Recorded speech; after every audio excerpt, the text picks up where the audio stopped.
Hello, today I'm going to talk about the SJ4000 Plus. I have some explanations to do about this model because there are currently two models on the market. One which is called limited edition. It's a regular SJ4000 Plus camera, and it's a new version which is also an SJ4000 Plus camera, but this one actually has a gyro built in. This one doesn't.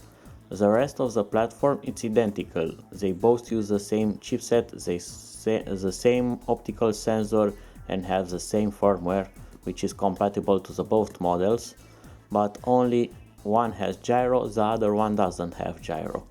There was a lot of talk about this gyro and what are its functions. I can tell you shortly about it. It's actually a small accelerometer mounted in the camera, inside the camera, which detects the camera movement, and it's able to transmit that information to the camera chipset.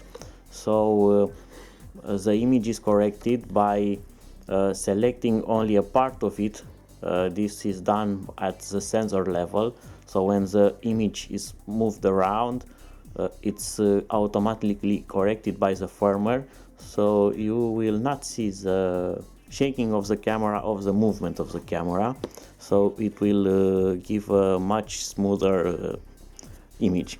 The rest of the specifications are the same. Both cameras are able to record in 2K resolution and also are able to do 1080p at 60 frames per second, and both cameras are even able to do 240 frames per second at low resolution.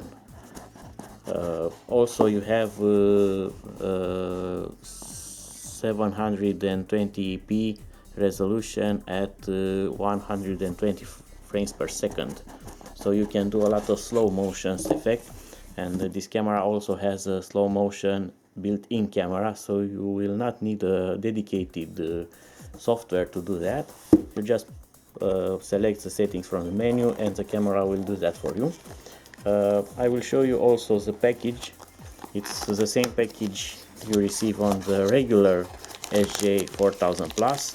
You have adhesive mounts, you have clip, you have the pivots,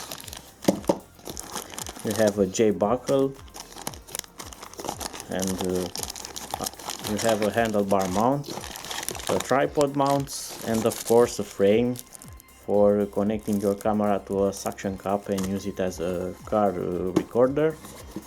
This is the camera. I will show you. It's exactly the same camera as the regular camera, so there's no difference between the gyro and non-gyro one. Actually, there is a difference between these two cameras, but in particular this one is black and this one is silver, but other than that they are identical. The waterproof cases and all of the cameras. Also on the gyro edition, the lens has been upgraded to a better lens. I'm going to test them shortly, one versus the other, and see if it's a great improvement over image or if it's similar. And we also have here, let's see what it's all included. We have the USB cable, we have normal manual, stickers, pads, we have the back door with openings in it for recording sound, and of course straps, and a small microfiber cloth for cleaning the lens without scratching it. So let's see the camera outside of the case. This one is the gyro edition,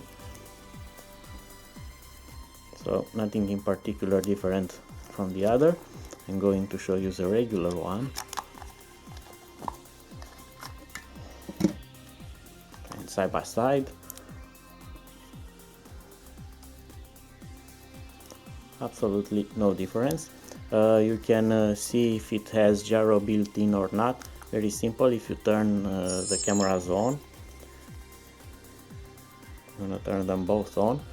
You can see on the Gyro Edition camera we have this shaking hands icon here, which is flashing, and each time when I move the camera it turns blue and blinks. It means that it has detected movement. On this camera we don't have that icon. If you go into the menu, which is the same menu on both cameras, you will see that on both cameras we have gyro sensor options. I'm going to turn this on, and there's no icon here. This is turned on by default, and we have the icon here that it's enabled. You can see this working here. If I shake the camera left or right, pan it or up and down, the image stays unmoved. If I pan it gently, the image will move, so the camera will let it move. If I just shake it, it will correct it, which does not happen on this model. If I move them both, you can see that on the left side camera the image doesn't move, on the right camera the image moves, but this will be shown in a following video, and you will see the difference between both of them much more clearly. And I'm going to test also the difference between the lenses to see if it's a difference here in image quality or not. They both use the same sensor and the same chipsets, so they should have similar image quality. They also use both firmware versions, so you can use the same software on both cameras without problem. Bye bye.